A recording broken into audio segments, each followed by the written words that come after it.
Online betting apps promotion కేసులో సినీ నటి Manchu Lakshmi ED విచారణకు హాజరయ్యారు. హైదరాబాద్ లోని ఈడీ ఆఫీస్ కు వచ్చిన ఆమెను అధికారులు ప్రశ్నిస్తూ ఉన్నారు.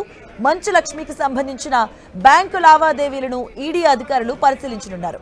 ముఖ్యంగా ఆమె ప్రమోట్ చేసిన ఈవెంట్స్, సంబంధిత వ్యక్తులు, ఆర్థిక లావాదేవీలపైన ప్రశ్నించబోతున్నారు. ఇక ఇటీవల దగ్గుబాటి రానా, విజయ్ దేవరకొండ, ప్రకాష్ రాజ్తో పాటు పలువురిని ఈడీ విచారించింది. వీరితో పాటు కొన్ని ప్రముఖ యూట్యూబ్ క్రియేటర్స్, అలాగే సోషల్ మీడియా ఇన్ఫ్లుయెన్సర్స్ ను కూడా ఈడీ ప్రశ్నించింది.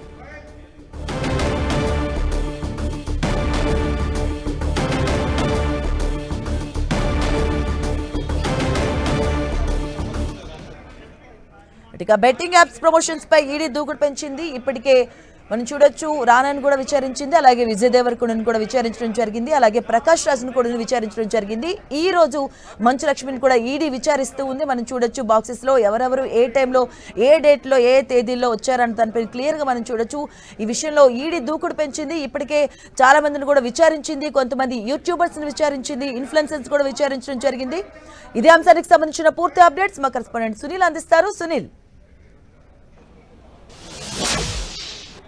దేశవ్యాప్తంగా తీవ్ర చర్చనీయాంశంగా మారినటువంటి ఈ బెట్టింగ్ యాప్స్ ప్రమోషన్స్ కేసులో ఇప్పుడు ఈడీ అధికారులు మరింత దూకుడు పెంచింది. ఇప్పటికే మనం చూసొచ్చు, ఈ బెట్టింగ్ యాప్ ప్రమోషన్స్ కేసులో విజయ్ దేవరకొండ, దగ్గుబాటి రానా, ప్రకాష్ని ముగ్గురిని విచారించినటువంటి ఈడీ అధికారులు ఈరోజు మంచు లక్ష్మి కొద్దిసేపటి క్రితమే హైదరాబాద్ బషీర్బాగ్లో ఉన్నటువంటి ఎన్ఫోర్స్మెంట్ డైరెక్టర్ కార్యాలయం ముందు విచారణకు హాజరైంది. ఆమెతో పాటు తన న్యాయవాదిని కూడా మంచు లక్ష్మి తీసుకొని రావడం జరిగింది. ప్రస్తుతం న్యాయవాదినితో పాటు మంచు లక్ష్మి ఇద్దరు కూడా ఈ 5 సంవత్సరాలు అంటే 2018 నుంచి 2022 వరకు ఆమె బెట్టింగ్ ప్రమోషన్ చేసినటువంటి యాప్స్ సంబంధించినటువంటి వివరాలు కావచ్చు, బ్యాంక్ ట్రాన్సాక్షన్స్ సంబంధించిన వివరాలు కావచ్చు, ఏ విధంగా ప్రమోషన్ చేసింది, ఏ విధంగా డబ్బులు తీసుకుంది, వీటన్నిటికి సంబంధించిన వివరాలతో మంచు లక్ష్మి తన న్యాయవాదితో కొద్దిసేపటిమే ఎన్ఫోర్స్మెంట్ డైరెక్టర్ కార్యాలయం ముందు విచారణకు హాజరైంది. ప్రస్తుతం విచారణ అయితే ఈడీ కార్యాలయంలో కొనసాగుతుంది. ఇక ఈరోజు మధ్యాహ్నం వరకు ఈ విచారణ అనేది కొనసాగే అవకాశం. మనం గతంలో చూసాం, ప్రకాష్ రాజ్ని 6 గంటల పాటు విచారించారు, విజయ్ దేవరకొండని 4 గంటల పాటు విచారించారు, దగ్గుబాటి రానాని కూడా 4 గంటల పాటు విచారించి వారి యొక్క స్టేట్మెంట్ నమోదు చేస్తున్నారు. అయితే బెట్టింగ్ యాప్స్ ప్రమోషన్స్ సంబంధించిన విషయంలో కొంతమంది సినీ సెలబ్రిటీలకు సంబంధించిన దాంట్లో ఇప్పటికే ECIR enforcement case information report కింద ఈడీ అధికారులు కేసు నమోదు చేసుకోవడం, ఆ తర్వాత కొంతమంది విడతల వారీగా ఒక్కొక్క సెలబ్రిటీకి ఒక్కొక్క రోజు నోటీసులు ఇచ్చి విచారణకు పిలిచి వారి యొక్క స్టేట్మెంట్ కూడా నమోదు చేస్తున్నారు.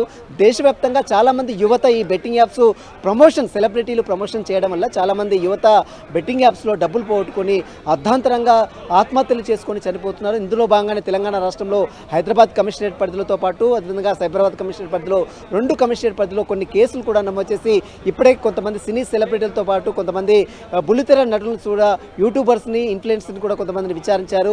ఇక పోలీసులు, తెలంగాణ పోలీసులు నమోదు చేసినటువంటి కేసుని బేస్ చేసుకుని ఈడీ అధికారులు ఈసీఆర్ నమోదు చేసుకుని ఆ తర్వాత వారికి విడతల వారిగా నోటీసులు ఇవ్వడం, అదేవిధంగా వారిని విచారించి వారి స్టేట్మెంట్ నమోదు చేసుకున్నారు. ఇందులో భాగంగానే ఈరోజు మంచు లక్ష్మి స్టేట్మెంట్ కూడా నమోదు చేసుకున్నారు. మంచు లక్ష్మి 2018 నుంచి 2022 వరకు యోలో 247 అనేటువంటి ఒక బెట్టింగ్ ప్రమోషన్ యాప్లో ప్రమోషన్ చేసింది.